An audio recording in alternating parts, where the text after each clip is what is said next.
नमस्कार दोस्तों, मैं जितेंद्र चांगल अर्जुन क्लासेस यूट्यूब चैनल पर आपका हार्दिक स्वागत करता हूं। देखिए दोस्तों, आज हम लोग आर्मी जीडी के लिए जनरल साइंस अर्थात सामान्य विज्ञान को लेकर आए हैं। हालांकि सामान्य विज्ञान जो पार्ट है वो आर्मी जीडी हो या अन्य कोई कॉम्पिटिटिव एग्जाम हो, उन सब के लिए समान ही रहना है। तो देखिए दोस्तों, स्टार्ट करने जा रहा हूं मैं सामान्य विज्ञान। और सामान्य विज्ञान के अंतर्गत दोस्तों आज जो अपना चैप्टर रहेगा वो रहेगा लाइट अर्थात प्रकाश। तो देखो दोस्तों, क्या है प्रकाश। नमस्कार सबको, नमस्कार, गुड इवनिंग। देखिए दोस्तों, आज हमारा जो चैप्टर रहेगा वो है प्रकाश, यानी मैं फर्स्ट चैप्टर स्टार्ट करने जा रहा हूं, प्रकाश अर्थात लाइट। क्या स्टार्ट करने जा रहा हूं दोस्तों? प्रकाश अर्थात लाइट। क्या है प्रकाश या लाइट? प्रकाश एक ऊर्जा है जो किसी वस्तु को देखने में, प्रकाश एक ऊर्जा है जो किसी वस्तु को देखने में सहायक होती है। मान लो मैं यहां खड़ा हूं स्टूडियो के अंतर्गत और आप मुझे देख रहे हो, तो ये प्रकाश की किरण आ रही है, मेरी बॉडी से टकरा रही है और आपकी आंखों के अंदर रेटिना में प्रतिबिंब बना रही है। इसी वजह से आप मुझे आसानी से क्या पा रहे हो, देख पा रहे हो। नमस्कार सबको, नमस्कार, good evening all of you. देखिए दोस्तों, मैं सबके कमेंट नहीं पढ़ पाऊंगा अभी, ठीक है, मैं स्टार्ट कराना हूं, पढ़ाना स्टार्ट कर रहे हैं। सबको नमस्कार दोस्तों, आप जितना ज्यादा हो सके शेयर कर दीजिए, ठीक है। ये विशेष तौर आर्मी जीडी के लिए है, वैसे तो सामान्य साइंस, जनरल साइंस सबके लिए आती है, लेकिन हम सबसे पहले फिजिक्स स्टार्ट करने जा रहे हैं दोस्तों। और फिजिक्स के अंतर्गत आज जो अपना चैप्टर रहेगा वो चैप्टर स्टार्ट करने जा रहा हूं दोस्तों, प्रकाश। देखिए दोस्तों, हालांकि आर्मी जीडी पर फोकस कर रहा हूं, वैसे तो ये सबके लिए एक ही समान रहेगी। तो देखिए दोस्तों, प्रकाश, प्रकाश लाइट, प्रकाश एक ऊर्जा है, प्रकाश एक एनर्जी है जो किसी वस्तु को देखने के अंतर्गत क्या होती है दोस्तों, सहायक है। प्रकाश एक ऊर्जा है जो किसी वस्तु को देखने के अंतर्गत क्या होती है दोस्तों, सहायक होती है। देखो दोस्तों, सूर्य का जो प्रकाश है, ये प्रकाश जब पृथ्वी की सतह पर आता है तो अलग अलग विद्वानों का अलग अलग मत था। कोई कह रहा है कि प्रकाश तरंगों के रूप में गमन करता है, कोई कहता है प्रकाश कणों के रूप में गमन करता है, ठीक है। तो इन दोनों सिद्धांतों से बचने के लिए हम कह रहे हैं कि प्रकाश एक दोहरी प्रवर्तिका है, प्रकाश एक दोहरी प्रवर्तिका है। प्रकाश तरंगों में भी गमन कर सकता है और प्रकाश कणों में भी गमन कर सकता है, प्रकाश तरंगों में भी गमन कर सकता है और प्रकाश कणों में भी गमन कर सकता है। अब इस चैप्टर को हम छोटे छोटे पार्ट में डिवाइड कर रहे हैं और सबसे पहले दोस्तों आज मैं इस चैप्टर को सबसे पहले पार्ट में डिवाइड कर रहा हूं, प्रकाश की चाल। किसमें स्टार्ट करने जा रहा हूं दोस्तों? प्रकाश की चाल। प्रकाश की चाल सबसे पहले ज्ञात करने वाला जो वैज्ञानिक था, वो ज्ञात करने वाला वैज्ञानिक था दोस्तों रोमर। कौन था दोस्तों? रोमर था, जिसमें good evening all of you. Prakash की जो चाल है वो सबसे पहले ज्ञात करने वाला जो था वो कौन था दोस्तों? रोमर था। देखिए रोमर ने क्या कहा, दुनिया के अंतर्गत जहां मैं खड़ा हूं, आज एक कंसेप्ट सीखो दोस्तों, दुनिया में जहां मैं खड़ा हूं, मैं जिस वस्तु को देख रहा हूं, अभी करवाएंगे मॉक टेस्ट भी करवाएंगे, रुको एक बार इसको थोड़ा बेसिक समझ लें। ये 1 घंटे की क्लास है, इसके अंतर्गत 40 मिनट के अंतर्गत हम प्रकाश चैप्टर पर फोकस करेंगे और पीछे जो 20 मिनट रहेंगे इसी प्रकाश के 25-30 क्वेश्चन बने हैं, उन क्वेश्चनों को मैं आराम से आपसे सोल्व करूंगा, ठीक है दोस्तों। तो देखिए दोस्तों, प्रकाश की चाल सबसे पहले ज्ञात करने वाला वैज्ञानिक कौन था? रोमर था। तो देखिए दोस्तों, दुनिया के अंतर्गत 3 प्रकार की वस्तुएं होती है। एक वस्तु होती है ठोस, एक वस्तु क्या होती है? ठोस। दूसरी वस्तु क्या होती है? द्रव। तीसरी वस्तु क्या होती है दोस्तों? गैस। और चौथी वस्तु होती है दोस्तों निर्वात, ठीक है। हालांकि चौथी कोई अवस्था नहीं होती है, पदार्थ की कितनी अवस्था होती है? ठोस, द्रव और गैस, ठीक है। ठोस जो वस्तु होती है, इस ठोस वस्तु के अंतर्गत पदार्थ के जो पार्टिकल्स या कण होते हैं, ये पार्टिकल्स या कण दोस्तों बिल्कुल एक दूसरे के सटे हुए होते हैं या बिल्कुल एक दूसरे के क्या होते हैं दोस्तों? पास होते हैं, ठीक है। और लिक्विड जो अवस्था होती है, द्रव जो अवस्था होती है, इसमें पदार्थ के जो कण होते हैं वो पदार्थ के कण ठोसों की तुलना में थोड़े क्या होते हैं दोस्तों? दूर दूर होते हैं, यानी इनके बीच में कुछ ना कुछ गैप होती है, ठीक है। और जो गैस होती है दोस्तों, उन गैस के अंतर्गत जो पार्टिकल्स होते हैं, ये पार्टिकल्स इनकी तुलना में और ज्यादा दूर होते हैं, ठीक है दोस्तों। और जो निर्वात अर्थात वैक्यूम जो होता है, उस वैक्यूम में किसी प्रकार का कोई पार्टिकल्स या कण नहीं होता है। जैसे मैंने वर्ड लिखा निर्वात, निर प्लस वात, निर का मतलब नहीं और वात का मतलब हवा, यानी जहां हवा नहीं होती है, जहां हवा नहीं होती है वो कौन सी अवस्था होती है दोस्तों? निर्वात। हालांकि पदार्थ की अवस्था कितनी है दोस्तों? 3 है, ठोस, द्रव और गैस। देखिए दोस्तों, आज हम एक कंसेप्ट सीख रहे हैं कि प्रकाश की चाल। आप ऐसे समझो कि मान लो यदि कोई प्रकाश की किरण है, मान लो यदि कोई प्रकाश की किरण है और इस प्रकाश की किरण को मैं यहां प्रवेश करवाता हूं, इस एक प्रकाश की किरण को मैं यहां से इन करवाता हूं, एक प्रकाश की किरण को मैं यहां से इन करवाता हूं और एक प्रकाश की किरण को मैं यहां से इन करवाता हूं। ठीक है, तो देखिए ये जो प्रकाश की किरण है दोस्तों, ये इतने सारे पार्टिकल्स या इतने सारे कणों को गर्म करने के पश्चात ये यहां से आउट होगी। ठीक है भाई, जैसे मान लो यहां से प्रकाश की किरण डाली है तो ये वस्तु सॉलिड है। ठोस कौन? जो कठोर होते हैं वो ठोस होते हैं दोस्तों, जो पानी की तरह पृथ्वी की सतह पर बहते हैं वो द्रव होते हैं, और जो हवा होती है वो क्या होती है दोस्तों? गैस होती है। ठीक है, मैं सभी के कमेंट नहीं पढ़ पा रहा हूं दोस्तों, अभी मेरा जो फोकस है वो आप लोगों की स्टडी पर है।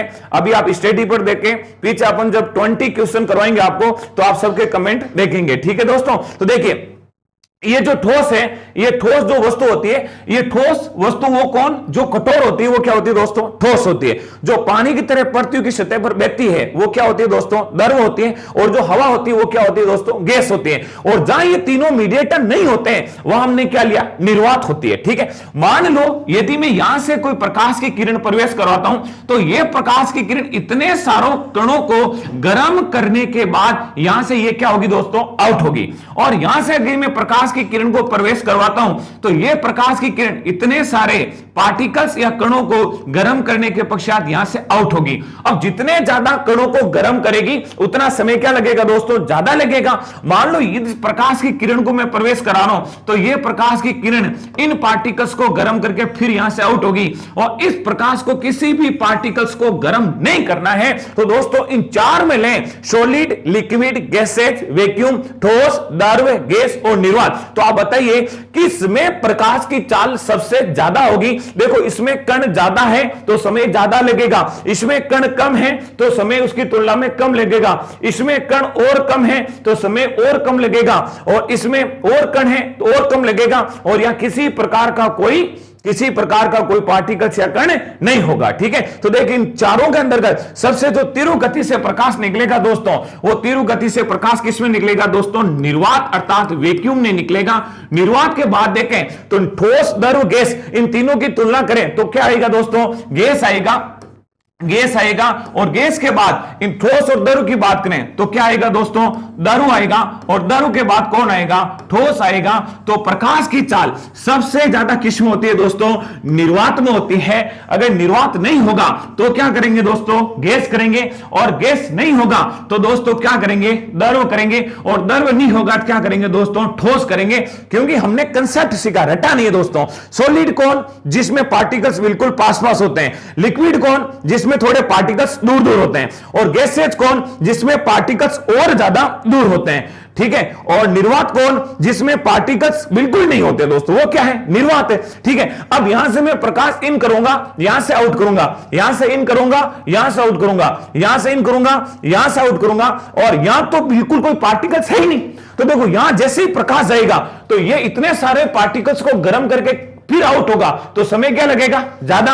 ये इसकी तुलना में और कम, ये और कम, और यहां तो किसी प्रकार का कोई पार्टिकल है ही नहीं तो समय सबसे कम किसमें लगेगा? निर्वात में। तो प्रकाश की चाल दोस्तों किसमें ज्यादा होती है? निर्वात में होती है। निर्वात के बाद किसमें होती है दोस्तों? गैस में होती है। गैस के बाद किसमें होती है दोस्तों? द्रव में होती है। और द्रव के बाद किसमें होती है दोस्तों? ठोस में होती है। ठीक है, आप मेरे साथ बोलते रहिए दोस्तों और उत्तर देते रहिए। ठीक है, तो प्रकाश की चाल सबसे ज्यादा कितनी होती है दोस्तों? निर्वात में। अब देखो दोस्तों, अब हम बात करते हैं निर्वात जो होता है, इस निर्वात में प्रकाश की चाल कितनी होती है? तो देखो निर्वात जो होता है इसमें प्रकाश की चाल होती है 3 × 10⁸ मीटर पर सेकेंड। ठीक है, यानी 3 × 10⁸ मीटर पर सेकेंड। ठीक है, अच्छा जो लिक्विड होता है द्रव में बहुत सारे लिक्विड हैं, जैसे पानी है, तेल है। ठीक है ना, तो अपन यह द्रव के अंदर ले रहे हैं दोस्तों पानी, और पानी में जो प्रकाश की चाल होती है वो होती है 2.25 × 10⁸ मीटर पर सेकेंड। ठीक है, और अगर मैं ऑयल की बात करूं, ठीक है, यदि मैं ऑयल की बात करूं तो ऑयल के अंतर्गत प्रकाश की चाल होगी वो लगभग 2.06 के आसपास मानी गई है। ठीक है, और यदि मैं सॉलिड की बात करूं, सॉलिड के अंतर्गत बहुत सारे प्रोडक्ट हैं, मैंने उदाहरण लिया कांच का, और कांच में होती है 2 × 10⁸ मीटर पर सेकेंड। ठीक है। अब दोस्तों आपको एक चीज कॉमन लग रही होगी, क्या कॉमन लग रही है कि यदि लाइट को किसी भी मीडिएटर में चलना है तो देखो 10 की पावर 8, 10 की पावर 8 और 10 की पावर 8, यानी अगर 10 की पावर 8 नहीं आ रहा है तो वो ऑप्शन अपन पहले से क्या कर देंगे दोस्तों, गलत कर देंगे। क्या कर लेंगे दोस्तों, गलत कर देंगे, ठीक है। तो 10 की पावर 8 आना जरूरी है। एक और कॉमन फैक्ट बता दूं कि 3 से ज्यादा किसी में प्रकाश की चाल नहीं है, 3 से ज्यादा किसी में प्रकाश की चाल नहीं है, ठीक है दोस्तों। तो देखिए एक निर्वात है उसमें 3 है और ठोस है उसमें कितनी है, 2 × 10 की घात 8। तो अगर प्रकाश को चलना है तो पीछे कितना आएगा, 10 की पावर 8, 10 की पावर 8, 10 की पावर 8 मीटर पर सेकंड। तो एक कॉमन फैक्टर बता दूं कि जितने भी सॉलिड होंगे उनमें प्रकाश की चाल लगभग 2 के आसपास या 2 से नीचे घूमेगी। जितने भी लिक्विड होंगे उसमें प्रकाश की चाल 2 से ऊपर और 2.5 से नीचे घूमेगी। और जितने भी जो गैसेज होंगे यानी 2.50 से लेकर के लगभग 3 के मध्य घूमेगी। और निर्वात में कितनी होगी दोस्तों, 3 के आसपास निर्वात में रहती है, ठीक है। अब मान लो मैंने आपको एक ऐसा पर्सन पूछ लिया, नॉर्मल पर्सन आपको सामने पूछ रहा हूं, बताओ दोस्तों प्रकाश की चाल किस में अधिकतम होती है। ऑप्शन 1 मैंने लिख दिया लोहा, ऑप्शन 2 मैंने रख दिया पानी, ऑप्शन 3 रख दिया मैंने हवा और ऑप्शन 4 मैंने रख दिया निर्वात। तो आप जल्दी से जल्दी कमेंट करें, बताइए प्रकाश की चाल किस में अधिकतम होती है। जल्दी, इतना समय नहीं है दोस्तों, फास्ट चलना पड़ेगा। आज की जनरेशन बहुत तेज भाग रही है। आप अगर इतना धीरे भागोगे तो इस रेस में कभी भी शामिल नहीं होंगे। आप इस रेस में शामिल होने के लिए इतना फास्ट भागना पड़ेगा। देखिए दोस्तों प्रकाश की चाल किसमें अधिकतम होती है, तो मैंने साफ लिख रखा किसमें होती है दोस्तों, निर्वात में होती है। अगर निर्वात ऑप्शन में नहीं है और ऑप्शन में 3 बना दूं कि लोहा, पानी और हवा में प्रकाश की चाल होती है, तो उत्तर क्या होगा दोस्तों, हवा होगी, ठीक है। और अगर हवा नहीं बना दूं, केवल लोहा और पानी में पूछूं तो उत्तर क्या हो जाएगा, पानी हो जाएगा। और अगर पानी नहीं है तो उत्तर क्या हो जाएगा दोस्तों, लोहा हो जाएगा। क्योंकि आजकल सीधा कंसेप्ट पर्सन नहीं आता है। यानी आप लोग क्या करते हो, जितने भी स्टूडेंट होते हैं वो एक चीज को रट लेते हैं कि भी प्रकाश की चाल सबसे ज्यादा होती है वो निर्वात में होती है, ठीक है। लेकिन एग्जामिनर क्या होता है, बड़ा चालाक होता है। क्योंकि पेपर अपन को पास करने के लिए नहीं लिया जाता है, पेपर अपने को फेल करने के लिए जाता है, ठीक है। तो अपने को फेल करने के लिए वो कुछ ना कुछ ऑप्शन ऐसे बनाएगा, ठीक है। तो एक पर्सन और सुन लो, प्रकाश की चाल अधिकतम होती है। ऑप्शन ए सोना, ऑप्शन ए सोना, ऑप्शन 2 ऑयल, ठीक है, और ऑप्शन 3 हवा, ठीक है। इन तीनों ऑप्शन के अंतर्गत बताओ क्या होगा, प्रकाश की चाल अधिकतम होती है, सोना, ऑयल या हवा। जल्दी से जल्दी, सोना, ऑयल या हवा। मैं वेट कर रहा हूं, जल्दी से जल्दी दोस्तों।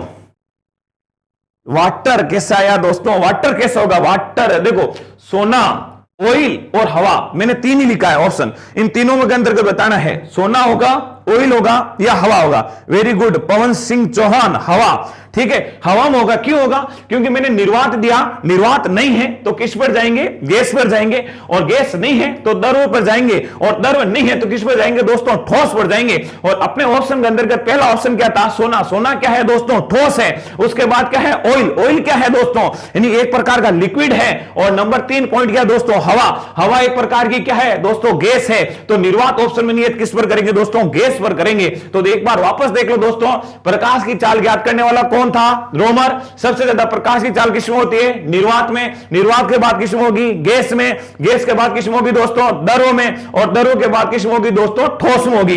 यदि लाइट को चलना है तो निर्वात में कितनी चलेगी, 3 × 10 की घात 8 मीटर पर सेकंड। देखो पानी में कितनी है, 2.25 × 10 की घात 8 मीटर पर सेकंड। और कांच में कितनी है दोस्तों, 2 × 10 की घात 8 मीटर पर सेकंड। यदि लाइट को चलना है तो 10 की पावर 8, 10 की पावर 8 और 10 की पावर 8 है। यदि 10 की पावर 7 या 10 की पावर 9 है तो उस ऑप्शन को पहले से वहां से क्या कर देंगे दोस्तों, हटा देंगे, ठीक है। चलो आगे देखिए दोस्तों, यह था प्रकाश की चाल का कंसेप्ट, ठीक है। अब हम सेकंड कंसेप्ट की ओर बढ़ रहे हैं, प्रकाश की घटनाओं का। तो देखिए प्रकाश की घटनाओं के अंतर्गत हम लोग जा रहे हैं, प्रकाश की घटनाओं के अंतर्गत हम जा रहे हैं। और प्रकाश की जो पहली घटना मैं आपके सामने लिख रहा हूं वो लिख रहा हूं दोस्तों, प्रकाश का परावर्तन।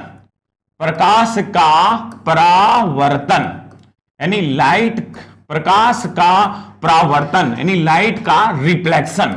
देखो दोस्तों रिफ्लेक्शन क्या है, बिल्कुल इजी है। परावर्तन क्या है, मान लो मैं आपके सामने खड़ा हूं और वह स्टूडियो से लाइट आई, मेरी बॉडी से टकराई और कैमरा के माध्यम से आप लोगों की आंखों के अंतर्गत जाकर रेटिना पर क्या बनाएगा, प्रतिबिंब बनाएगा। ठीक है, इसका मतलब यदि कोई प्रकाश की किरण आ रही है, ठीक है, और मेरी बॉडी से टकरा रही है और आपके आंखों के अंतर्गत रेटिना में प्रतिबिंब बना रही है, तो प्रकाश की कौन सी घटना है, परावर्तन है। देखो दोस्तों, एक और चीज याद रखना, परावर्तन क्या है। मान लो ये कोई प्रकाश की किरण आ रही है और ये प्रकाश की किरण किसी सतह से टकरा रही है, मान लो ये कोई सतह है, उससे टकरा रही है और टकराने के पश्चात ये वापस उसी माध्यम में लौट जाती है, इस घटना को कहते हैं प्रकाश का परावर्तन। ठीक है, आने वाली जो किरण होती है दोस्तों, इस किरण को कहते हैं आपतित किरण। क्या कहते हैं दोस्तों, आपतित किरण। अच्छा, टकराकर वापस जाने वाली जो किरण होती है, इस किरण को कहते हैं दोस्तों परावर्तित किरण। और जिस सतह से वो टकराते हैं उसका नाम है दोस्तों परावर्तक पृष्ठ। क्या है दोस्तों, परावर्तक पृष्ठ। ये जिस बिंदु पर मिलती है, यानी ये वाला जो है जहां आपतित किरण, परावर्तित किरण और परावर्तक पृष्ठ यहां से खींचा गया, क्या कहलाता है दोस्तों, अभिलंब कहलाता है। क्या कहलाता है दोस्तों, अभिलंब कहलाता है। अभिलंब और आपतित किरण के मध्य बनने वाला कोण कौन सा होगा, आपतन कोण, जिसको मैं प्रदर्शित करूंगा आई से। और आपतित किरण, परावर्तित किरण और अभिलंब के मध्य बनने वाला जो कोण होगा, इसको मैं प्रदर्शित करूंगा परावर्तन कोण अर्थात आर। ठीक है, तो देखिए दोस्तों क्या लिखा मैंने, बिल्कुल इजी है।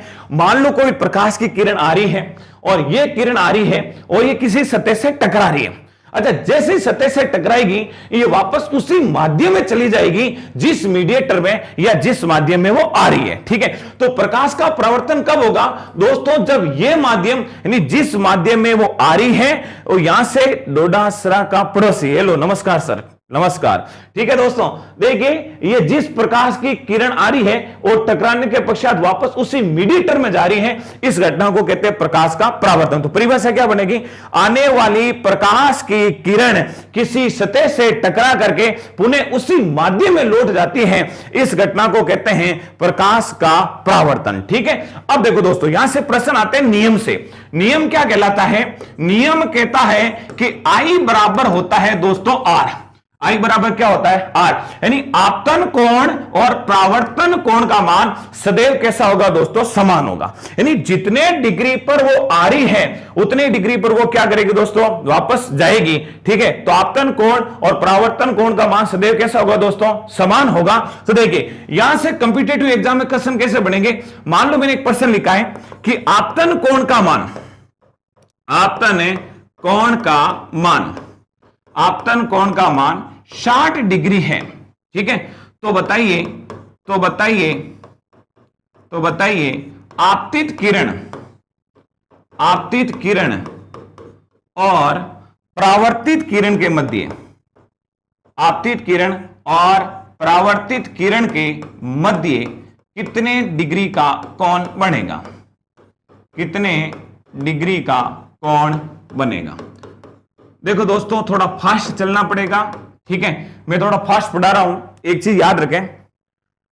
सर मुझे बीएससी फर्स्ट ईयर में फिजिक्स की ऑनलाइन क्लास नहीं मिल रही है।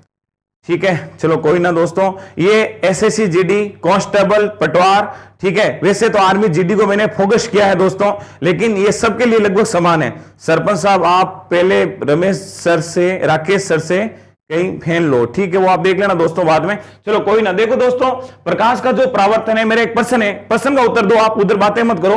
पर आपतन कोण का मान मैंने कहा 60 डिग्री है। ठीक है, यानी मैंने इस एंगल का मान कितना दिया है दोस्तों, 60 डिग्री दिया है। तो मुझे बताइए आपतित किरण और परावर्तित किरण के मध्य कितने डिग्री का कोण बनेगा। ठीक है, मैंने इस एंगल का मान कितना दिया है, 60 डिग्री, जबकि नियम क्या कहता है दोस्तों, I बराबर R। यानी ये किरण और ये किरण कैसी होगी दोस्तों, समान होगी। अगर इस कोण का मान 60 डिग्री है तो बताओ ये एंगल कितने डिग्री का हो जाएगा, जल्दी से जल्दी जल्दी, कितना समय लग रहा है क्या। आपतन कोण का मान 60 डिग्री है, तो बताइए आपतित किरण और परावर्तित किरण के मध्य कितने डिग्री का कोण बनेगा। योगेश 120, आर्मी गलत उत्तर दे दिया, वापस डिलीट कर दिया, कोई ना वापस देख। 120, 60, 120, 120, जल्दी करो दोस्तों, सभी को देना है।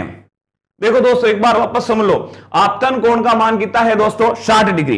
तो मैंने पूछा है आपतित किरण और परावर्तित किरण के मध्य कितने डिग्री का कोण बनेगा। ठीक है, अब एक नियम याद रखना, आई बराबर क्या होता है आर, यानी जितना आपतन कोण होता है उतना ही कौन सा कोण होता है दोस्तों परावर्तन कोण होता है। और अब उत्तर आने लगे हैं दोस्तों, पापा की लाडली 120, ठीक है, रिंकू कुमारी और 120, नरेश गोरा 60, नरेश गोरा 60, 120, मासूम चोरी 120, ऐसे कैसे नाम रखते हो रहे जो, ठीक है 120।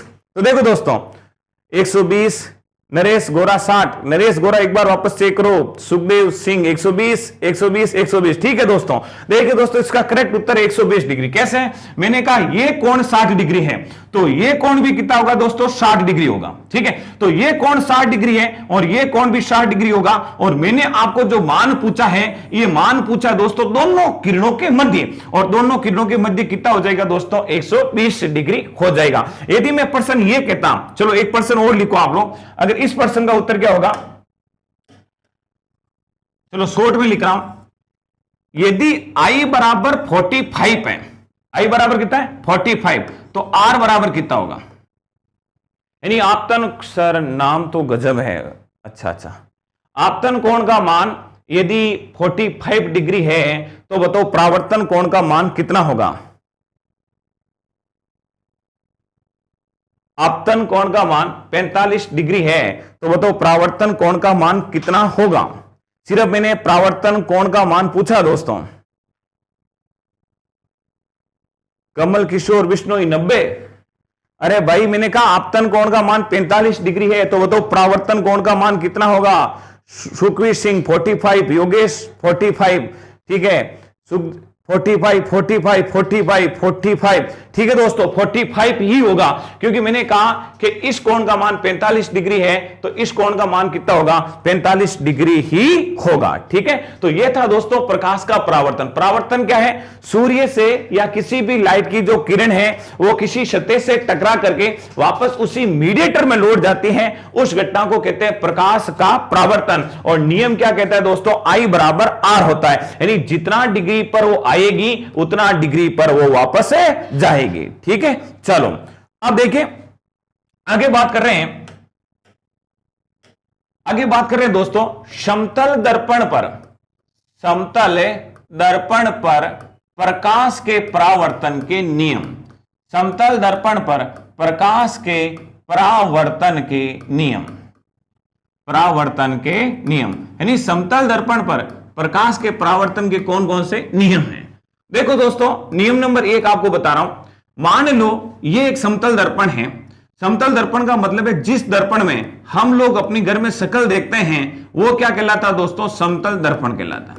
ठीक है, और इसके जो 6-7 नियम बताऊंगा वो आप लोगों को देखना, यहां से प्रश्न आपको मिलते हैं। तो देखिए दोस्तों मैं कह रहा हूं कि कोई व्यक्ति जो है वो समतल दर्पण से मान लो 10 मीटर दूर खड़ा है। कितना मीटर दूर खड़ा है, 10 मीटर।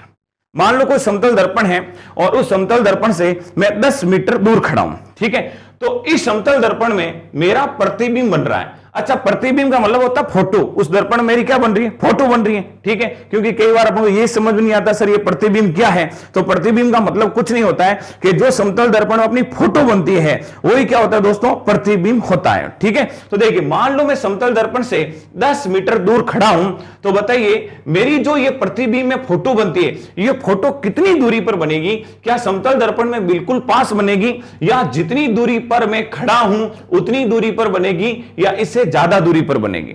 मान लो कोई समतल दर्पण लगा है और उस समतल दर्पण के सामने मैं खड़ा हूं। मान लो मेरे और समतल दर्पण के बीच में दूरी कितनी है दोस्तों, 10 मीटर है। तो मेरा जो प्रतिबिंब बनता है वो समतल दर्पण में कितनी दूरी पर बनेगा, जल्दी से जल्दी, क्या 10 मीटर पर बनेगा, या पास बनेगा, या दूर बनेगा। कमल किशोर बिश्नोई 10,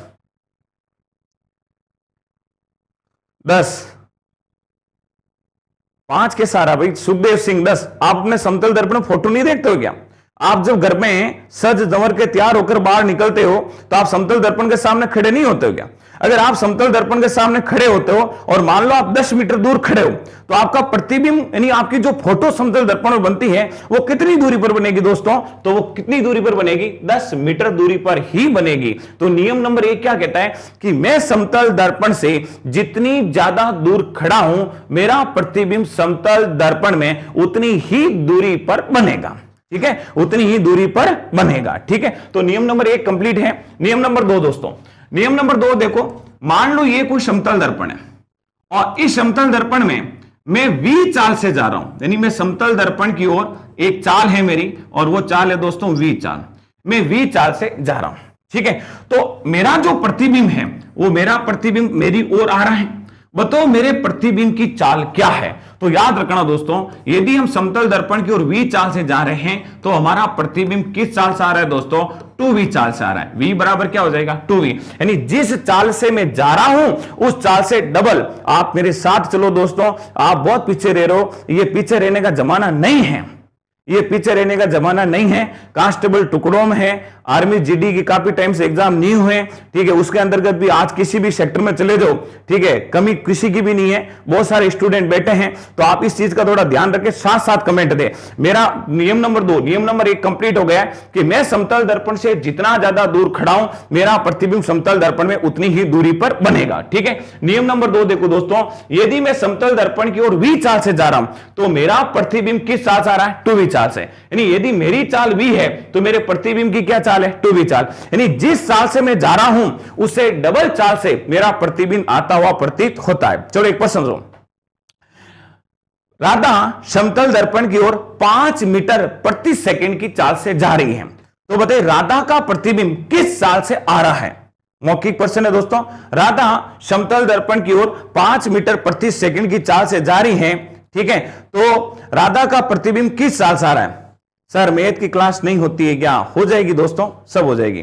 ठीक है, तो राधा समतल दर्पण की ओर मैंने कहा 5 मीटर प्रति सेकंड की चाल से जा रही है, तो बताइए राधा का प्रतिबिंब किस चाल से आ रहा है? जल्दी से जल्दी दोस्तों, कितना फास्ट उत्तर दे रहे हो आप?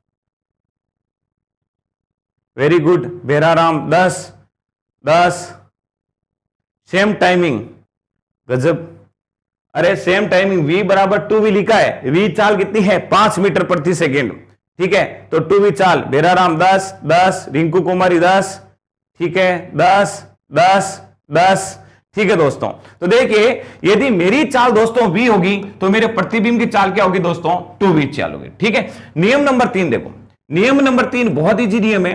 मान लो किसी वस्तु की लंबाई L है, जैसे आपने कह दिया, माना कि किसी वस्तु की लंबाई L है। अब आप इतना लेट उत्तर दे रहे हो, मैं नियम नंबर 3 में जा रहा हूं और अभी आप नियम नंबर 2 के आंसर आ रहे हैं दोस्तों।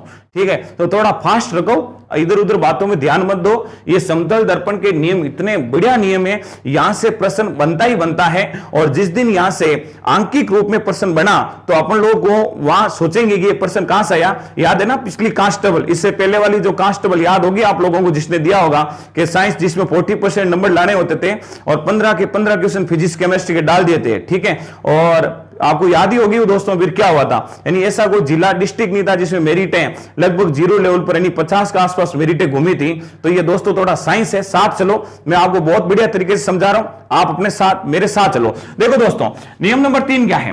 मान लो किसी वस्तु की लंबाई L है, मैं बिल्कुल देसी लैंग्वेज में, अपने वाली लैंग्वेज में समझा रहा हूं और यहां से प्रश्न कैसे हल करना वो आप लोग देखिए। मान लेते हैं किसी वस्तु की लंबाई क्या है दोस्तों? L है।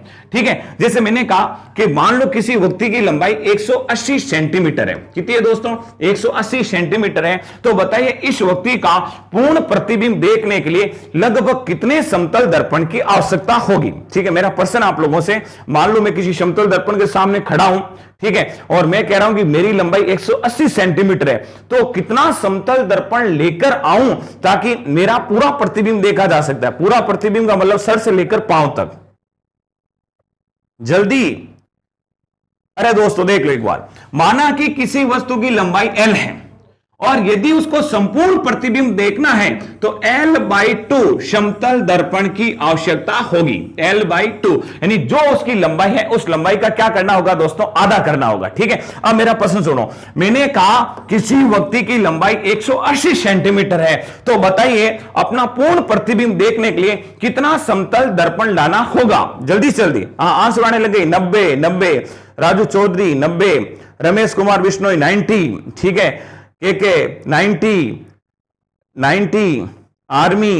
Army lover Sachin 180। बेटा थोड़ा देख ले, लवर आर्मी लवर कहने से, नाम लिखने से लवर नहीं बनेगा, थोड़ा मेहनत कर ले और अपने जितने भी फ्रेंड है उसको शेयर करो ये क्लास। देखो दोस्तों, मैंने क्या बोला है, माना कि किसी वस्तु की लंबाई L है और मैं कह रहा हूं, अरे मारवाड़ी भाषा आवे था ने, मैं कहूं कि जितनी वस्तु की लंबाई है उसका क्या कर दो, आधा कर दो। क्या कर दो, आधा कर दो। इतना समतल दर्पण लाना होगा और कुछ नहीं करना है। मान लो किसी वस्तु की लंबाई 180 है तो इसका आधा कर दो, आधा मतलब 2 का भाग दे दो, तो आप 2 का भाग देंगे कितना हो जाएगा दोस्तों, 90 हो जाएगा। होगा नहीं होगा? ठीक है, अब मान लो मैं एक और क्वेश्चन पूछ रहा हूं, माना कि किसी वस्तु की लंबाई 2 मीटर है। कितना मीटर है? 2 मीटर। तो बताइए उसका पूर्ण प्रतिबिंब देखने के लिए कितना समतल दर्पण लाना होगा। जिस लंबाई को क्या करना, केवल दोस्तों आधा करना है। प्रश्न, माना कि किसी वस्तु की लंबाई 2 मीटर है और यदि उसको पूर्ण प्रतिबिंब देखना है तो कितना समतल दर्पण लाना होगा। आधा तो कर देते सरपंच जी, लेकिन बताओ, माना कि किसी वस्तु की लंबाई 2 मीटर है, यदि उसका पूर्ण प्रतिबिंब देखना है तो कितना समतल दर्पण लाना होगा। Very good. एक सरपंच का पड़ोसी, एक सर दर्द हो रहा है, दर्द होगा बेटा, एक ये फिजिक्स है बेटा, एक वेरी गुड, एक मीटर, 1 मीटर, वेरी गुड, धन्यवाद सब लोगों को। बेटा कुछ नहीं करना है, मैंने कहा जितनी वस्तु की लंबाई है उस लंबाई का क्या करना है दोस्तों, आधा करना है। क्या करना है दोस्तों, आधा करना है। ठीक है, तो नियम नंबर 1 है, मैं समतल दर्पण से जितनी ज्यादा दूर खड़ा हूं मेरा प्रतिबिंब इतनी दूरी पर बनेगा। नंबर 2, मैं यदि समतल दर्पण की ओर V चाल से जा रहा हूं तो मेरा प्रतिबिंब किस चाल से बनेगा, 2V चाल से। नंबर 3, माना कि किसी वस्तु की लंबाई क्या है, L है, तो उसको पूर्ण प्रतिबिंब देखने के लिए क्या हो जाएगा, L/2 समतल दर्पण की आवश्यकता होगी।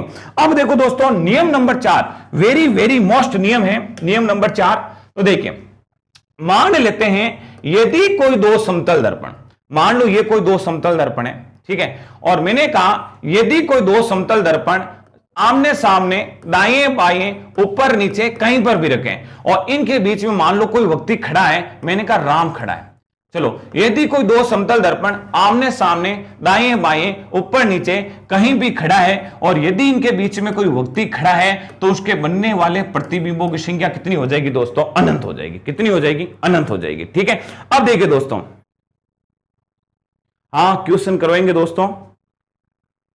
देखो दोस्तों, अब समझ में आ गया सर, आधा कर दो, हाँ आधा कर दो, और की नहीं है, जितनी लंबाई भी को आधो, बजड़ो बुलाई दो, और कोई तरीको नहीं है। ठीक है, देखो नियम बहुत इजी है दोस्तों। पहला नियम क्या है कि भाई मैं समतल दर्पण से जितना ज्यादा दूर खड़ा हूं, देखो नंबर पहला अभी आप लोगों ने देखा होगा कि बिल्कुल इजी नियम है, कुछ नहीं, समतल दर्पण के बहुत इजी नियम है। तो देखिए पहला क्या था कि मैं जितनी ज्यादा दूरी पर खड़ा हूं मेरा प्रतिबिंब उतनी दूरी पर बनेगा। यदि मैं V चाल से जा रहा हूं तो प्रतिबिंब आ रहा है 2V चाल से। माना कि मेरी लंबाई L है तो बनने वाले प्रतिबिंब क्या होंगे, L/2। ठीक, आधा करना है। अब देखो नियम नंबर 4 देखो दोस्तों, यदि कोई 2 समतल दर्पण आमने सामने, दाएं बाएं, ऊपर नीचे, लेफ्ट राइट रखे हैं तो बनने वाले प्रतिबिंब कितने हो जाएंगे दोस्तों, अनंत हो जाएंगे। ये थोड़ा बड़ी महत्वपूर्ण चीजें अभी हर एग्जाम में पूछी जा रही है। तो देखो दोस्तों, यदि कोई 2 समतल, मान लो ये 2 समतल दर्पण है, यदि मैं इनको आमने सामने, दाएं बाएं, ऊपर नीचे, लेफ्ट राइट कहीं भी रख दूं और यदि वो मिले हुए नहीं है तो बनने वाले प्रतिबिंब कितने होंगे दोस्तों, अनंत होंगे। और मान लो यदि कोई 2 समतल दर्पण आपस में मिल जाए, मान लो ये कोई 2 समतल दर्पण है और मैंने इनको मिला दिया, जब मैंने समतल दर्पण को मिलाया है दोस्तों तो कुछ ना कुछ थीटा या कुछ ना कुछ कोण बन रहा है, नहीं बन रहा है, बन रहा है। अब मान लो मैंने कहा यहां इस थीटा में एक व्यक्ति खड़ा है जिसका राम है और ये थीटा मैंने अभी दिया नहीं है और इस राम के कितने कितने प्रतिबिंब बढ़ेंगे। तो दोस्तों मैं 3 चीज बढ़ा रहा हूं। पहला नंबर 1, 360/थीटा। यदि 360/थीटा का मान यदि सम संख्या में आता है तो आपको करना होगा -1। नंबर 2, 360/थीटा, और यदि 360/थीटा का मान विषम संख्या में आता है तो आपको कोई परिवर्तन नहीं करना है। ठीक है। और यदि 360 बटा थीटा, देखो थोड़ा डीपली समझ लो, यदि 360 बटा थीटा और आपको यह कह दें कि यह वस्तु समद्विभाजक रेखा पर खड़ी है, समद्विभाजक रेखा पर खड़ी है, तो 360 बटा थीटा का जो मान आएगा उसके अंतर्गत आपको -1 करना होगा। ठीक है, तो बिल्कुल आसान नियम है। यदि दो समतल दर्पण आमने सामने, दाएं बाएं, ऊपर नीचे, लेफ्ट राइट कहीं भी रखें, सर मेरी क्लास 9th में, लेकिन आपसे कोचिंग करने से मिलना जरूरी है, आर्मी बन जाऊंगा। अच्छा, ठीक है दोस्तों, कोई ना, अभी आर्मी का स्पेशल बैच स्टार्ट किया है। ठीक है, मॉर्निंग 8 बजे से चल रहा है, अभी ऑफलाइन चल रहा है और बहुत जल्द आर्मी का ऑनलाइन बैच भी स्टार्ट करने जा रहे हैं। ठीक है, अभी थोड़ी स्टार्ट हुई है, सेटअप स्टार्ट किए हैं, थोड़ा समय लगेगा दोस्तों आर्मी के लिए। ठीक है ना, तो आर्मी बहुत बढ़िया फैक्टर है जहां साइंस के 15 क्वेश्चन पूछे जाते हैं। ठीक है, और उन 15 क्वेश्चनों में आप ये कांस्टेबल से भी हाई लेवल के प्रश्न होते हैं। आप प्रश्न देखना, उन 15 के अंतर्गत 12-13 क्वेश्चन फिजिक्स केमिस्ट्री के पूछे जाते हैं और जिनका एक अच्छा लेवल होता है दोस्तों। ठीक है, तो अपनी भाषा में पढ़ना है, साइंस बहुत इजी है दोस्तों, बस इसको अपनी भाषा में उतार लो। ये तो पहली क्लास थी तो मैं भी थोड़ा साइंस का कोडिंग बोल रहा हूं, बाकी अगर इसको मारवाड़ी मीडियम में, आप मेरी ऑफलाइन क्लास में आते हो तो इसको जैसे ही मारवाड़ी मीडियम में समझते हैं, अपना मेन टारगेट क्या है कि यहां से जो प्रश्न बन रहे वो प्रश्न सही होने से। और विशेष तौर से मैं आर्ट्स के विद्यार्थियों को ध्यान में रखता हूं, विशेष तौर से मैं किसको ध्यान रखता हूं, आर्ट्स के विद्यार्थियों को मैं ध्यान में रखता हूं, क्योंकि मुझे पता है कि साइंस के विद्यार्थियों को तो आते ही होंगे। ठीक है, लेकिन अपन आर्ट्स के विद्यार्थियों को साथ लेकर चलते हैं, क्योंकि आर्ट्स के विद्यार्थियों को सबसे बड़ी प्रॉब्लम करती है ये साइंस सब्जेक्ट, तो उनके लिए इतना इजी तरीके से कोई दिक्कत नहीं है। देखो दोस्तों, बिल्कुल इजी कह रहा हूं कि यदि कोई दो समतल दर्पण आमने सामने, ठीक है, आप कौन, मेरा नाम जितेंद्र है, मैं कम से कम 6-7 साल से साइंस पढ़ा रहा हूं। ठीक है, मैंने अजमेर से साइंस की शुरुआत की थी और अजमेर के बाद अभी जोधपुर के अंतर्गत हाल ही में कम से कम 3-4 साल से हम साइंस पढ़ा रहा हूं और लगभग एवरेज देखे तो 7-8 साल हो गए दोस्तों साइंस पढ़ाते हुए। अब इस साइंस में ज्यादा कुछ नहीं है दोस्तों, बहुत इजी सब्जेक्ट है, आप लोग भी जान जाओगे, बस इसकी भाषा अपनी भाषा में समझना चाहिए और कुछ नहीं। देखो दोस्तों, मैंने क्या बोला, यदि दो समतल दर्पण आमने सामने, दाएं बाएं, ऊपर नीचे कहीं भी रखें और इनके बीच में कोई खड़ा है तो प्रतिबिंब कितना होगा, अनंत। मैंने कह दिया दो समतल दर्पण आमने सामने, दाएं बाएं, ऊपर नीचे, लेफ्ट राइट रखे हैं तो बनने वाले प्रतिबिंब कितने होंगे दोस्तों, अनंत होंगे। ठीक है, अब मैं कह रहा हूं कि यदि दो समतल दर्पण को आपस में मिला दिया जाए, अब जब मिलाऊंगा दोस्तों तो कुछ ना कुछ एंगल बनेगा। अब जब एंगल बनेगा और इस एंगल के बीच में मान लो कोई खड़ा है तो बनने वाले प्रतिबिंब कितने होंगे, तो देखो दोस्तों 360 बटा थीटा, और यदि इसका मान सम संख्या में आता है तो क्या करना है, -1। ठीक है, और यदि 360 बटा थीटा का मान विषम संख्या में आता है तो अपन को कोई परिवर्तन नहीं करना है। और यदि मान लो प्रश्न में पूछ ले कि यदि कोई वस्तु समद्विभाजक रेखा पर खड़ी है तो आपको फॉर्मूला लगाना है 360 बटा थीटा -1। जैसे मान लो मैं 2-3 प्रश्न करवा रहा हूं, मैंने कहा कि यदि कोई दो समतल दर्पण 40 डिग्री पर है, यदि कोई दो समतल दर्पण 60 डिग्री पर है, यदि कोई दो समतल दर्पण 90 डिग्री पर है और यदि कोई दो समतल दर्पण 120 डिग्री पर है। ठीक है, और इनके बीच में मान लें x खड़ा है। अब मैंने कहा इस x के कितने कितने प्रतिबिंब बनेंगे, तो कुछ नहीं करना है, एक ही तो फॉर्मूला है 360 बटा थीटा। ठीक है, तो देखो दोस्तों 360 बटा थीटा, अब देखो थीटा कितना दिया मैंने 40, तो 40 आ गया, 0 से 0, 4 का देंगे कितना हो जाएगा, 9 चौक 36, तो कितने उत्तर आ रहे हैं 9। अच्छा, ये 9 सम है कि विषम है, सम को मतलब जिसमें 2 का भाग पूरा पूरा जाता है वो सम है, और जगह में 2 का भाग पूरा पूरा नहीं जाता वो क्या है, विषम है। ठीक है, अब तुम देखो 2 को भाग जाएगा कहीं नहीं जावे, इसका मतलब ये विषम है, और विषम है तो अपन को कोई परिवर्तन नहीं करना है। तो यदि दो समतल दर्पण 40 डिग्री कोण पर झुके हैं और इनके बीच में कोई भी व्यक्ति खड़ा है तो बनने वाले प्रतिबिंबों की संख्या कितनी हो जाएगी दोस्तों, 9 हो जाएगी। सर मैं भी आर्मी होता, अगर पेपर पास होता तो उस दिन से सीने से आग लगकर घूम रहा हूं, SSGD। कोई ना दोस्तों, आराम से, जिसकी उम्र निकल गई है तो जरूर नहीं अपन आर्मी में जाकर ही देश की सेवा कर सकते हैं। आर्मी में जाने का उद्देश्य देश की सेवा करना होता है, तो अपना वो जरूर नहीं है अपन देश की सेवा करें दोस्तों, अपन यहां रहकर भी अपनी देश की सेवा कर सकते हैं। ठीक है, तो ऐसे मायूस नहीं होना है, बहुत सारी भर्तियां हैं, तैयारी करो, कहीं ना कहीं हाथ लग जाएगा, और सिलेक्शन लेना बहुत ज्यादा जरूरी है इस युग के अंतर्गत, गवर्नमेंट जॉब के अंतर्गत, और बाकी चीजें था सब जाने हो के बनने की जरूरत है। ठीक है, चलो तो देखो दोस्तों 360 बटा थीटा कितना उत्तर आ रहा है, 4 को काटा 9 चौक 36। अच्छा, 360 बटा 60, 360/60 कितना होगा? 0 से 0 और 6 इंटू 6 6 36, 6 सम है विषम है। तो देखो 1 2 2 2 2 4 3 2 6, यानी 6 आ रहा नहीं आ रहा? आ रहा है। इसका मतलब है गुरुजी सम है, और सम है जन आप कहीं करा माइनस है। ओ लो माइनस है, -1 कितना उत्तर आएगा? 5 आएगा। बिल्कुल इजी है भैया, की नहीं है, बिल्कुल उत्तर आएगा 5 उत्तर आ गए। कितना आ गए दोस्तों? 5 आ गए। अब देखो 360/90, ठीक है, काटो 90 काटा जान 0 को 0 9 चौक 36, कितना उत्तर आया? 4। ये 4 सम एक विषम है रे, जल्दी बोलो, सम एक विषम है। सम है तो क्या करोगे? -1, और -1 कितना उत्तर आ जाएंगे? 3 आ जाएंगे। अच्छा 360/120, 360/120, 0 को 0, 12 का 12, 12 दून 24, 12 36। अच्छा 3 सम है विषम है, जल्दी बोलो, सम है या विषम है? विषम है तो कोई परिवर्तन नहीं करना है, सम है तो -1। लेकिन दोस्तों एक थोड़ा ध्यान रखना, यदि प्रश्न जसनगर, सुखदेव टारगेट राजस्थान पुलिस मेरता जसनगर, मैं भी जसनगर के पास का हूं बेटा, ठीक है। तो देखो दोस्तों, अगर 360/θ, एक बार और देख लो, अगर मैंने कह दिया कि कोई दो समतल दर्पण 40 डिग्री कोण पर है, और यदि इनमें कोई वस्तु समद्विभाजक रेखा पर खड़ी है, समद्विभाजक रेखा पर खड़ी है, तो जब ये वर्ड है ना तो कुछ नहीं करना, 360/40 काटो, 9 चौक कितना गए? 9। अब 9 है ना, समद्विभाजक अंतर्गत करना -1, कितना उत्तर हो जाएगा? 8 हो जाएगा। अब ये 8 सम है चाहे विषम है, ठीक है। तो कुछ नहीं करना, वापस देख लो, पांचों नियम एक बार वापस देख लेते हैं। ये पीछे टेक्निकल टीम पीछे कैसे जाएगा भाई?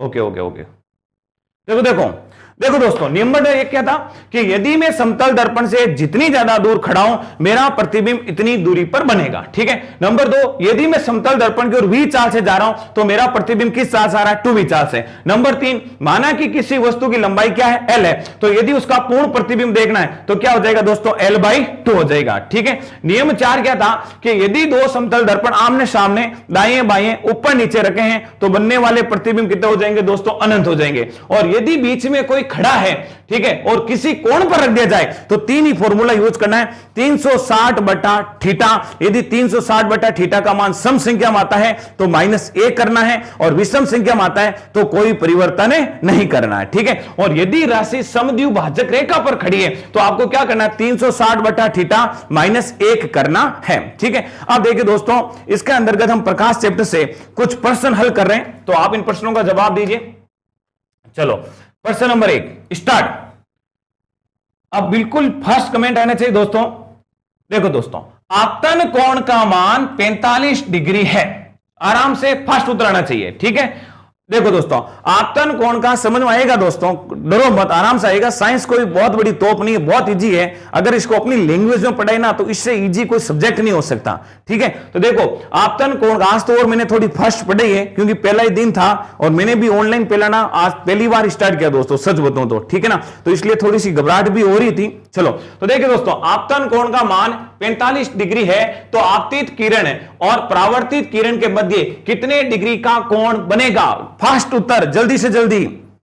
सरपंच का पड़ोसी 90, ऑफिशियल जी सर, इन्ना वेरी नाइस, अरविंद 90, मंजू पटेल 90, जल्दी 90, बी हाँ बी 90 डिग्री 90, ठीक है दोस्तों, 90 डिग्री होगा। क्यों? क्योंकि मैंने क्या बोला कि मान लो ये कोई प्रकाश की किरण आ रही और ये किरण किसी सतह से टकरा करके वापस उसी माध्यम में जा रही है, और ये वाला क्या हो गया? अभिलंब, और इसका मान था I और इसको क्या बोल रहे थे? R।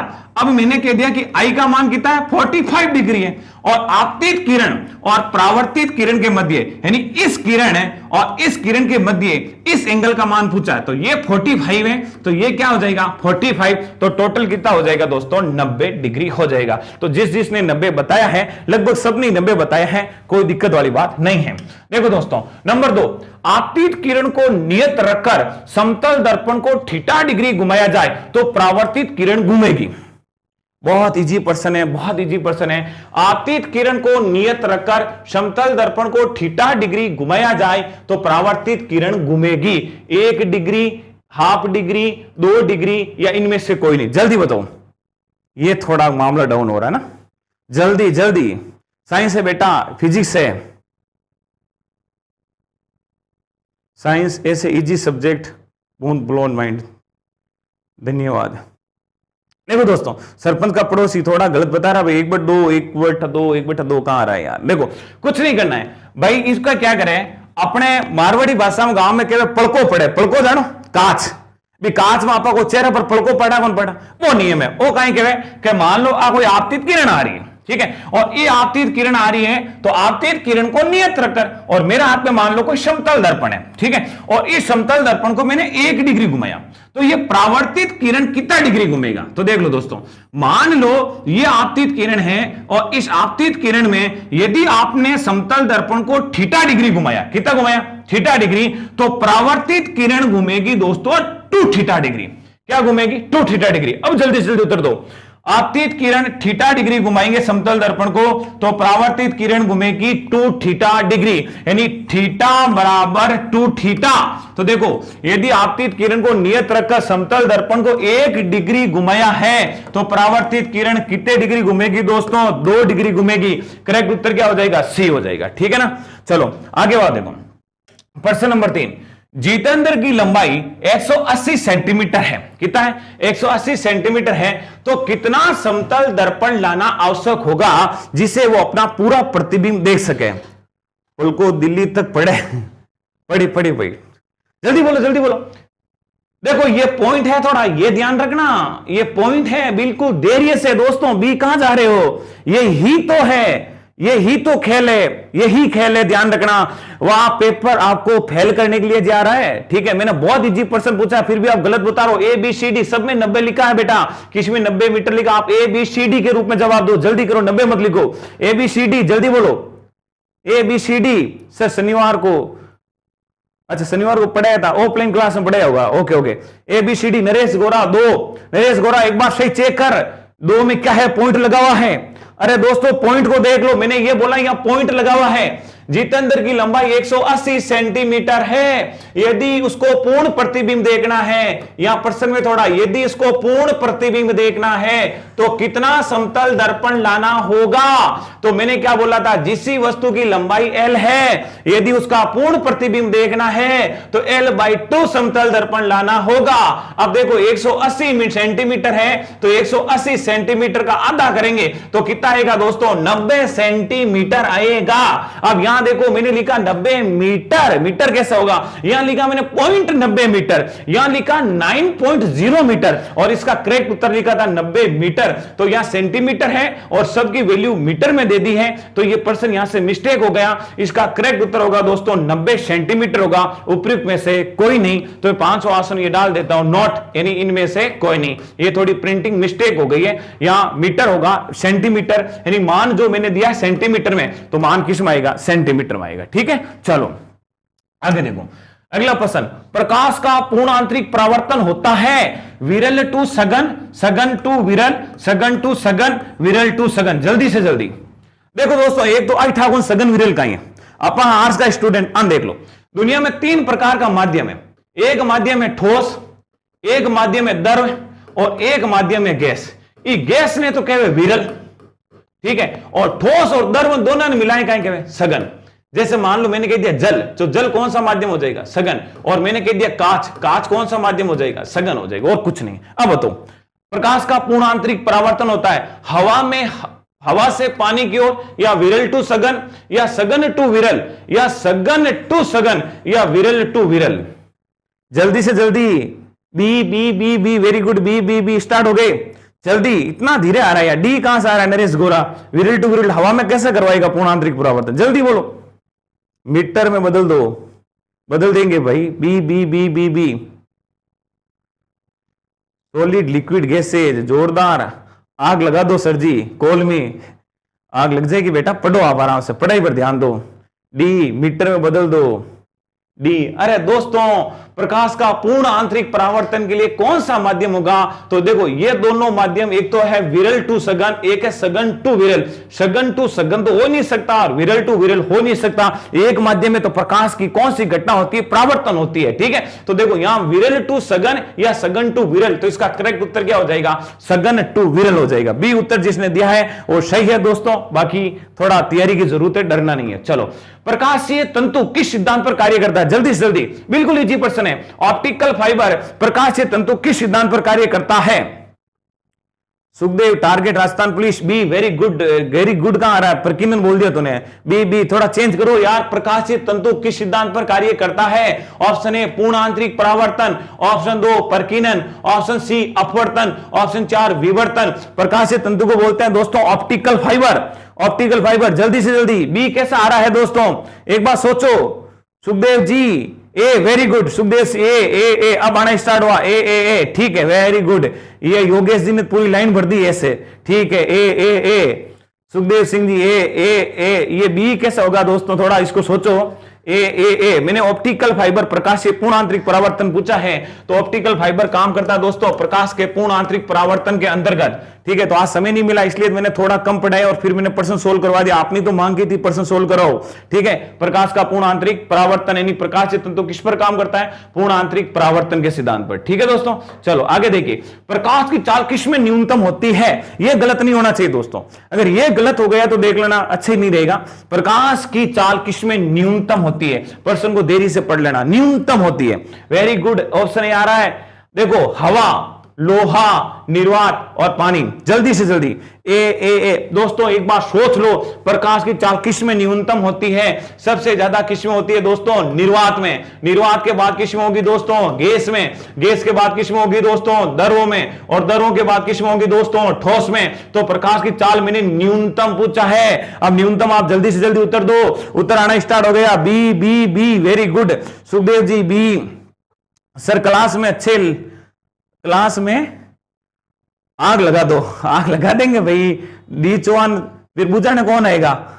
आग लगा दो। बी बी बी बी वेरी गुड योगेश जी, बी बी वेरी गुड दोस्तों, ठीक है। ऐसे देखो बी, मैंने क्या बोला, ये ही तो कंसेप्ट सिखा रहा हूं मैं तुम्हें, रटा नहीं रहा हूं। प्रकाश की चाल सबसे ज्यादा किस में होती है? निर्वात में। अगर मैंने पूछा न्यूनतम, तो न्यूनतम किस में होगी? ठोस में। और इसमें ठोस कौन है? हवा गैस है, निर्वात खुद एक में, और पानी लिक्विड है। ठोस एक ही तो बचता है दोस्तों, लोहा, लोहा और लोहा। ऐसे ही प्रश्न आते हैं एग्जाम के अंतर्गत। मैंने ये एक बात पहले बोल दी, प्रश्न हमेशा फेल करने के लिए जाता है, पास करने के लिए नहीं लिया जाता है दोस्तों। फिर आप प्रश्न को देरी से समझो, पूछ क्या रहा है। 90% स्टूडेंट कोई निर्वात लगा रहा है, कोई कुछ लगा रहा है। नहीं दोस्तों, प्रश्न को समझो, वहां एक एक वर्ड में आंसर चेंज होता है, ठीक है। चलो आगे देखिए, कांच में प्रकाश की चाल होती है, जल्दी, ये तो प्रश्न अभी पढ़ाया, कांच में प्रकाश की चाल होती है। जल्दी से जल्दी दोस्तों, फास्ट उत्तर। Radhe Radhe Radhe Radhe, B B B B B कैसे होगा रे? मैंने अभी बोला था, यदि प्रकाश को चलना है तो 10 की पावर 8 मीटर पर सेकेंड तो लाना ही होगा। जल्दी, प्रकाश की चाल, कांच में प्रकाश की चाल होती है, कांच में प्रकाश की चाल होती है। राधे राधे, कांच में प्रकाश की चाल होता है। सरपंच के पड़ोसी जल्दी से बताओ भाई। नरेश गोरा, उत्तर आ रहा ए। सर आप बहुत अच्छे से पढ़ा रहे हो। हाँ पढ़ाएंगे दोस्तों, ऐसे ही पढ़ते रहे, पढ़ाएंगे, नो टेंशन रहो आप। अभी ये तो फर्स्ट क्लास है इसलिए ज्यादा थोड़ा, ठीक है दोस्तों। और मैं भी ऑनलाइन पहली बार ही पढ़ा रहा हूं आपको। चलो दोस्तों, ऑफलाइन पढ़ाते हो तो 7-8 साल हो गई दोस्तों। वेरी गुड, अब उत्तर आने लगे दोस्तों, देखो वेरी गुड। अब उत्तर आ रहा है सी सी सी सी, लाइन लगा दी, सी बी। देखो दोस्तों, अब जिसमें प्रकाश की चाल होती है, सबसे पहली बात तो एक ही बोलना था कि प्रकाश की चाल में पीछे 10 की पावर 8 मीटर पर सेकंड नहीं है, तो उस ऑप्शन के लिए अपन को समय खराब नहीं करना है दोस्तों। 10 की पावर 7 ऑप्शन कट हो गया, ठीक है। अब ये कह रहा है कि 2 × 10 की घात 8 मीटर प्रति मिनट है, मैंने मीटर पर सेकंड लिखाया था, ऑप्शन गलत हो गया। 2 × 10 की घात 8 मीटर पर सेकंड है, और 3 × 10 की घात 8 मीटर पर सेकंड है। तो ये चाल तो अभी आपने पढ़ी है, किस में होती है दोस्तों? निर्वात में होती है। तो ऑप्शन बचता अपना सी, 2 × 10 की घात 8 मीटर पर सेकंड, ठीक है। ओके दोस्तों, आगे देखिए, आगे बिल्कुल इजी। नियम नंबर 1, मैं समतल दर्पण से जितना ज्यादा दूर खड़ा हूं, मेरा प्रतिबिंब उतनी दूरी पर बनेगा, ठीक है। सर मैंने ऑफिस में आपको अभी तक नहीं देखा है, अर्जुन क्लासेज में। देख लेगा बेटा, अब आएगा तो आराम से, कोई ना, ठीक है। देखो दोस्तों, राधा समतल दर्पण की, देखो बिल्कुल, मैं जितनी दूरी पर उतनी दूरी पर बनेगा। जल्दी से जल्दी उत्तर, पहले आपको उत्तर, आप वेग चल रहे हो, ठीक है। सी सी सी सी सी सी, वेरी गुड, सी सी सी सी सी, थोड़ा फास्ट। ये बी कैसे सुखदेव जी, एक बार वापस चेक करो। अरे प्रश्न में थोड़ा चेंज कर दिया, सीधा सीधा कोई नहीं देता आजकल, घुमा देता है प्रश्न को सीधा। आपके लिए कोई फ्री थोड़ा बेटा, मैंने रोज क्या बोलता हूं, पेपर फेल करने के लिए जाता है, पास करने के लिए नहीं लिया जाता है। उनको फेल करना, 15 लाख स्टूडेंट है, 4,500 चुनने, ठीक है। और अगर आरबी की बात करें तो लगभग 2,000 स्टूडेंट एक डिस्ट्रिक्ट से पास होते हैं, उसमें लेने 200 ही है, 100-200 के मध्य रहती एवरेज सीटें, तो वो आप लोगों को सबको थोड़े लेंगे।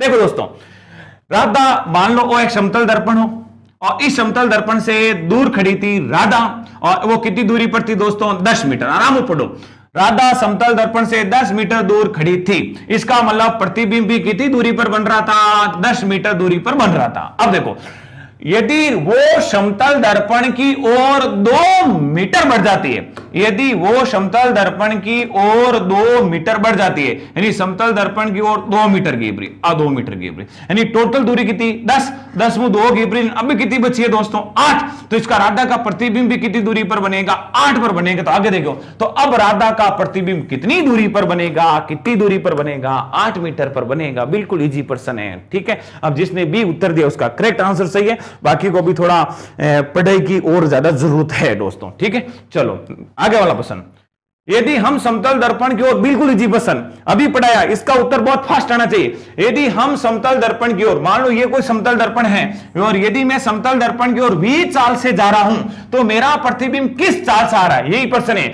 यदि हम समतल दर्पण की ओर v चाल से जा रहे हैं तो हमारा प्रतिबिंब किस चाल से आता हुआ प्रतीत होता है। एसएससी जीडी की क्लास रोज लगेगी क्या सर? हाँ लग जाएगी दोस्तों। अभी सरपंच का पड़ोसी 8, अरे अभी 8 में कहां पढ़ा है यार भाई, मैं अगले वाले प्रश्न में आ गया। मैं लिख रहा हूं, यदि हम समतल दर्पण की ओर v चाल से जा रहे हैं, सुखदेव सिंह जी ए, ठीक है। यदि हम समतल दर्पण की ओर v चाल से जा रहे हैं तो हमारा प्रतिबिंब किस चाल से आ रहा है, वेरी गुड वेरी गुड, ए। तो देखो दोस्तों, यदि मैं v चाल से जा रहा हूं तो मेरा प्रतिबिंब किस चाल से आ रहा है दोस्तों, 2v चाल से आ रहा है। यानी जो मेरी चाल होगी उस चाल का आपको क्या करना पड़ेगा, डबल करना पड़ेगा, ठीक है। और कुछ नहीं करना है, आधा नहीं करना है, डबल करना है। v बराबर 2v वाला फॉर्मूला याद है ना। चलो आगे देखो दोस्तों, यदि हम समतल दर्पण में 50 डिग्री और 60 डिग्री, मान लो ये कोई 2 समतल दर्पण है और इन समतल दर्पण में यदि कोई वस्तु 50 डिग्री और यदि कोई समतल दर्पण में 60 डिग्री है और इनके बीच में मान लो कोई खड़ा है, ठीक है, तो बनने वाले प्रतिबिंब बनेंगे। जल्दी से जल्दी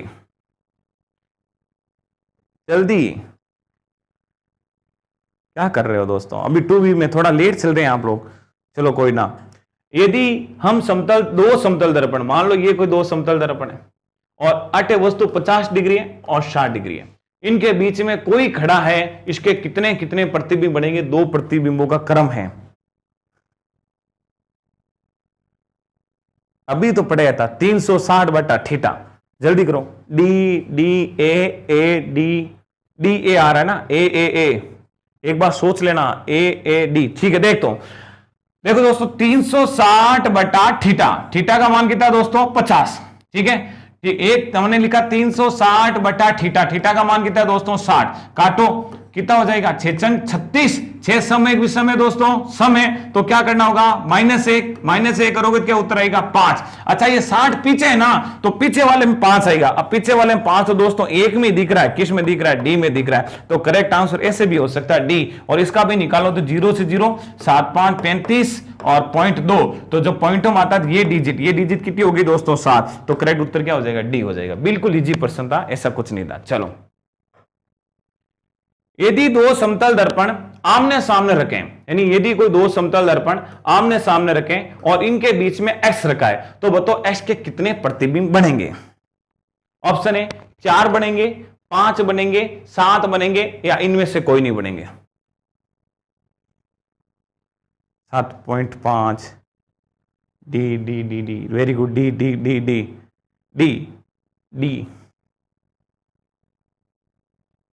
डी है नी, डी, हाँ डी, इनमें से कोई नहीं। क्यों दोस्तों, क्योंकि मैंने लिखा कि 2 समतल दर्पण आमने सामने, इसका मतलब ये मिले हुए नहीं है, और जब मिले हुए नहीं है तो बनने वाले प्रतिबिंबों की संख्या कितनी हो जाएगी दोस्तों, अनंत हो जाएगी। क्या अनंत उत्तर है क्या इसमें, 4 5 7, और इनमें से कोई नहीं, तो करेक्ट उत्तर क्या हो जाएगा, इनमें से कोई नहीं। चलो, किस रंग का प्रकीर्णन सबसे कम होता है, किस रंग का प्रकीर्णन, मजा आ रहा है, किस रंग का प्रकीर्णन सबसे कम होता है? जल्दी देखो दोस्तों, किस रंग का प्रकीर्णन सबसे कम होता है? VIBGYOR।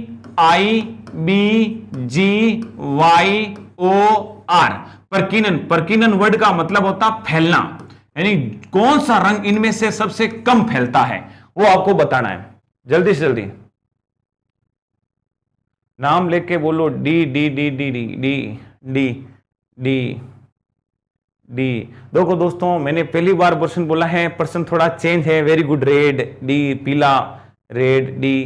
देखो दोस्तों, किस रंग का प्रकीर्णन सबसे कम होता? प्रकीर्णन वर्ड का मतलब होता फैलना। जो रंग अधिक फैलता है उसका प्रकीर्णन अधिक होता है। जो रंग, सर अपने डिफेंस हॉस्टल सुविधा है क्या? हाँ, जो रंग अधिक फैलता है उसका प्रकीर्णन अधिक होता है और जो रंग कम फैलता है उसका प्रकीर्णन कम होता है। तो देखो VIBGYOR, इसका मतलब मैंने ये बोला है। एक चीज और बताओ दोस्तों, नॉर्मल चीज है, हम टावरों पर कौन सी लाइट लगाते हैं? लाल लाइट। क्यों लगाते हैं लाल लाइट? क्योंकि लाल लाइट अपन को अधिक दूरी तक दिखाई देती है।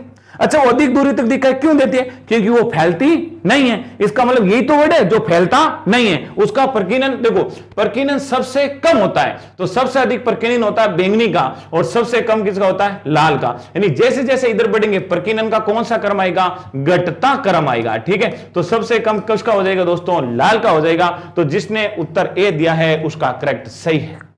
चलो,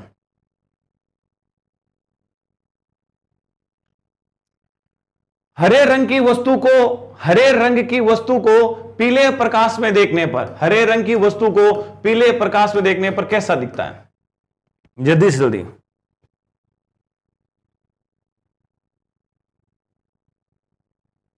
हाँ, रेड खतरों का खिलाड़ी है, तभी तो वो फैलता नहीं है। तो मैंने क्या बोला था? प्रकीर्णन सबसे कम होता है। ठीक है, हाँ चलो, कैसा दिखता है दोस्तों? हरा, पीला, नीला या काला? देखो दोस्तों, तीन कंसेप्ट है। सूर्य की प्रकाश की किरण में दोस्तों 7 रंग होते हैं और 7 रंगों का क्रम अभी आपने पढ़ा होगा VIBGYOR। और 7 रंगों के मिश्रण को कहते हैं दोस्तों श्वेत रंग। और श्वेत रंग जिस वस्तु पर पड़ता है, जैसी वस्तु है वैसी दिखाई देती है। मान लो ये वस्तु लाल है तो कैसी दिखाई देगी? लाल दिखाई देगी। ठीक है। नंबर 2, यदि वस्तु का रंग, मान लो ये प्रकाश का रंग रेड है और वस्तु का रंग भी रेड है, तो उत्तर भी कैसा होगा देखो दोस्तों? रेड हो जाएगा। यानी वस्तु का रंग और प्रकाश का रंग यदि समान है तो उत्तर क्या होगा? सेम रंग होगा। एक बार सोच लो, समझ लो। और यदि दोस्तों वस्तु का रंग, मान लो ये कोई प्रकाश की किरण है और मैंने कह दिया ये प्रकाश की किरण है पीली या येलो, ठीक है, पीला है, और मान लो पीले रंग की वस्तु को कौन से, मान लो ये कोई हरे रंग की वस्तु है, ठीक है, तो मैंने कहा कि यदि वस्तु का रंग और प्रकाश का रंग अलग अलग है तो उत्तर एक ही करना है। क्या करना है दोस्तों? काला। एक बार वापस सोच लो, यदि 7 रंगों का मिश्रण श्वेत रंग कहलाता है और श्वेत रंग जिस वस्तु पर पड़ता है, जैसी वस्तु है वैसी दिखाई देती है। ठीक है। नंबर 2, यदि वस्तु का रंग और प्रकाश का रंग सेम है तो उत्तर होगा वही रंग, और यदि अलग अलग है तो उत्तर एक ही करना है दोस्तों, काला। तो देखो यहां कौन सा रंग है दोस्तों? हरा, और यहां कौन सा है दोस्तों? पीला। हरा और पीला अलग अलग है तो उत्तर एक ही हो जाएगा दोस्तों, डी, काला। अब जिसने डी दिया है दोस्तों उसका सही है। चलो, कौन सा मिलान सही नहीं है? जल्दी से जल्दी, कौन सा मिलान सही नहीं है? कौन सा मिलान सही नहीं है? देखो, पानी में रखी हुई वस्तु मुड़ी हुई दिखाई देना, ऑप्शन ए अपवर्तन की घटना। पानी प्लस केरोसिन रंगीन दिखाई देना, व्यतिकरण की घटना। हीरे का चमकना, पूर्ण आंतरिक परावर्तन की घटना। और वायु में पतंग उड़ाना, अपवर्तन की घटना। जल्दी से बोलो कौन सा सही नहीं है? D D D D D D D D. Very good. देखो दोस्तों, अपवर्तन का मतलब क्या है? अपवर्तन का मतलब है कि यदि, एक बार और बता दो, पानी और पानी में रखी हुई कोई भी वस्तु, पानी और पानी में रखी हुई कोई भी वस्तु, यदि उसके आकार और आकृति में परिवर्तन होता है तो वो उदाहरण किसका होगा? अपवर्तन का। देखो, पानी और पानी में रखी हुई वस्तु मुड़ी हुई दिखाई दे रही है तो कौन सी घटना होगी? अपवर्तन। करेक्ट, सही है। व्यतिकरण का मतलब है यदि किसी भी वाक्यांश में रंगीन दिखाई दे उदाहरण में, तो वो घटना किसकी होगी? व्यतिकरण की। पानी प्लस केरोसिन रंगीन, कौन सी घटना है? व्यतिकरण, सही है। पूर्ण आंतरिक परावर्तन में यदि आपको चमकीला दिखाई दे तो वो घटना होगी पूर्ण आंतरिक परावर्तन। तो हीरे का चमकना पूर्ण आंतरिक परावर्तन। और वायु में पतंग उड़ाना, यदि एक माध्यम में किसी को देखना है, एक माध्यम में किसी को देखना है, तो दोस्तों वहां घटना होती है परावर्तन। और ये क्या कह रहा है कि कौन सा मिलान सही नहीं है, तो सही कौन सा नहीं है दोस्तों, डी सही नहीं है। ठीक है, चलो दोस्तों लास्ट प्रश्न। अवतल लेंस में यदि वस्तु 2f पर रखी है तो कैसा प्रतिबिंब बनेगा? जल्दी से जल्दी। अवतल लेंस में यदि वस्तु 2f पर रखी है तो कैसा प्रतिबिंब बनेगा? देखो दोस्तों, अवतल लेंस में यदि वस्तु 2f पर रखी है तो कैसा प्रतिबिंब बनेगा? लगभग अवतल लेंस में ध्यान रखना, अवतल लेंस में बनने वाले प्रतिबिंब यदि 2f पर है तो f और o के मध्य बनेगा, छोटा बनेगा। ठीक है, इस प्रकार के होंगे। ये कह रहा है कि 2f पर बनेगा, बराबर बनेगा, वास्तविक बनेगा, सीधा बनेगा, नहीं। ये कह रहा है f पर बनेगा, बराबर बनेगा, वास्तविक बनेगा, सीधा बनेगा, नहीं। ये कह रहा है 2f पर बनेगा, बराबर बनेगा, वास्तविक बनेगा, सीधा बनेगा, नहीं। उत्तर क्या हो जाएगा दोस्तों? इनमें से कोई नहीं। ठीक है दोस्तों, तो आज के लिए इतना ही। ठीक है, आराम से एक बार जिसको कहीं प्रॉब्लम आई है तो वापस क्लास देखें। धन्यवाद दोस्तों, जय हिंद।